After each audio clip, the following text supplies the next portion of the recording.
and welcome back to a small help video. Today we are going to talk about warm and hot devices, iPhone, iPad. I have my iPad with me here.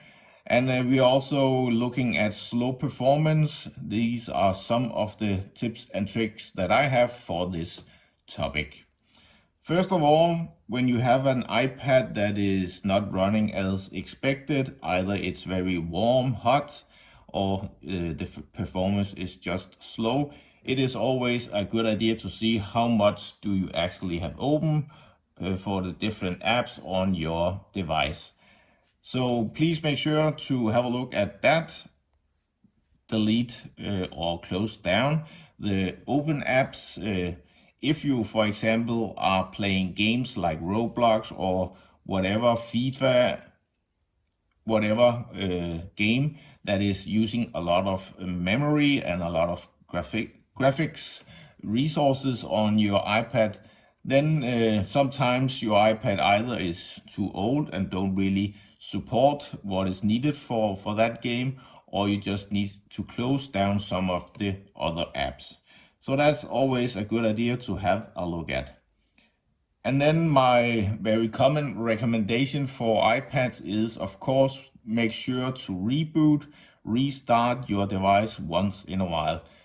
Just like that, hold down the power button, you will be able to slide to power off your device, and then make sure to do that once in a while. My recommendation is to do it every other day. So I do it more or less every day, but every other day is a good recommendation because the memory gets full. It's get cluttered with old apps not closing down as expected. So make sure to reboot your device once in a while just to have a fresh memory.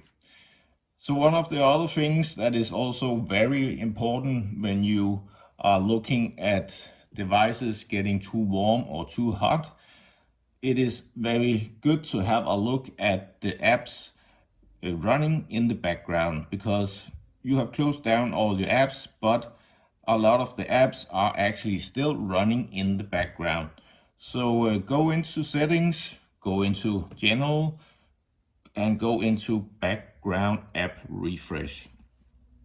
In here you will get a full list of all your apps, and you can see which of the apps that is allowed to run in the background. Some of them, of course, is okay to do. For example, a weather app or a sports app that you would like to get some notifications from, or whatever app that you use to get notification about a certain topic, news app, whatever.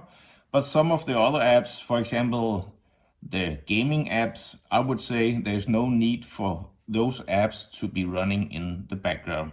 So I always recommend you to just simply turn off all your gaming apps. No need for that. Just go ahead and make sure to turn off the background refresh.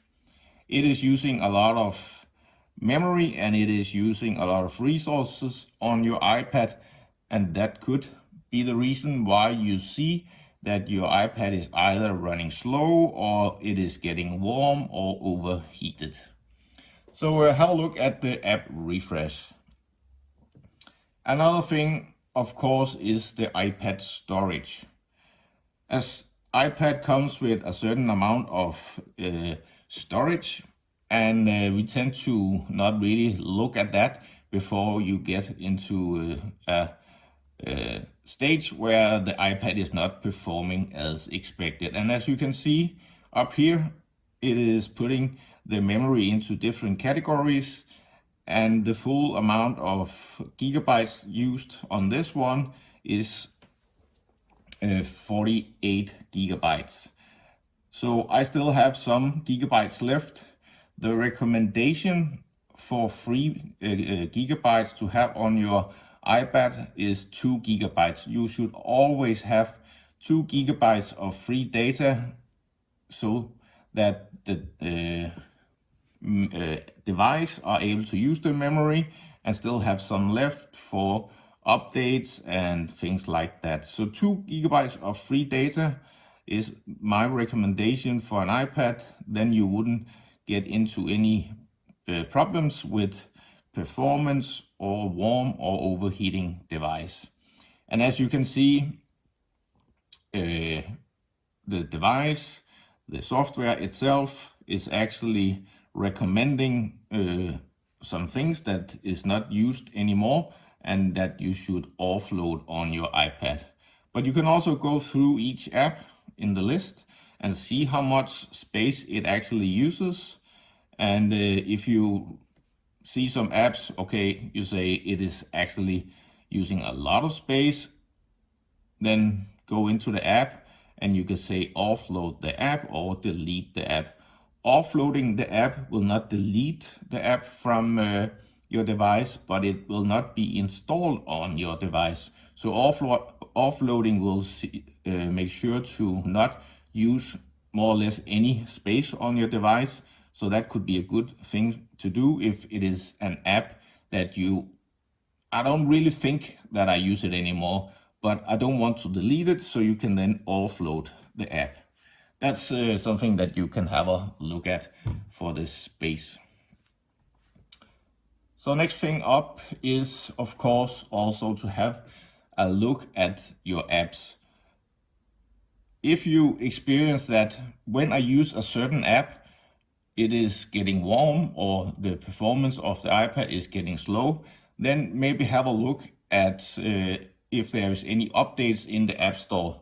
So go into the App Store and find the app that you have a suspicion that is not really working as expected. Sometimes the apps has some errors in the code, and for that reason it is using too much resources on your iPad and it is using too much memory.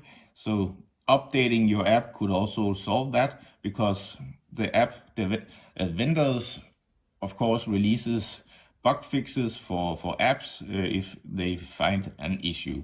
So have a look at updating your app if you have a suspicion for a not working app.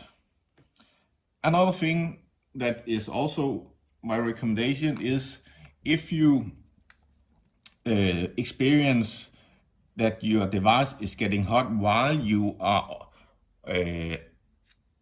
powering and is charging your device, then have a look at what charger are you actually using when you are charging your device. Because some users use the iPad charger for the iPhone, or they use the iPhone charger for the iPad. So make sure to use the right charger. Always use the charger that came with your device, because you can either overcharge or undercharge your device, and that is not really the recommendation. Always use the correct charger for your device. This can cause overheating, and of course that is not really good for your device. Another thing that I always get questions about is, can I use my iPad outside in the summertime when I'm sitting outside in the nice sun?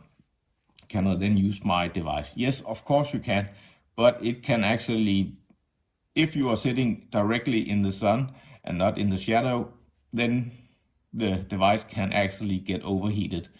And sometimes I hear that they get a warning because they are outside in the sun, and they get a warning that device is closing down because it's too hot.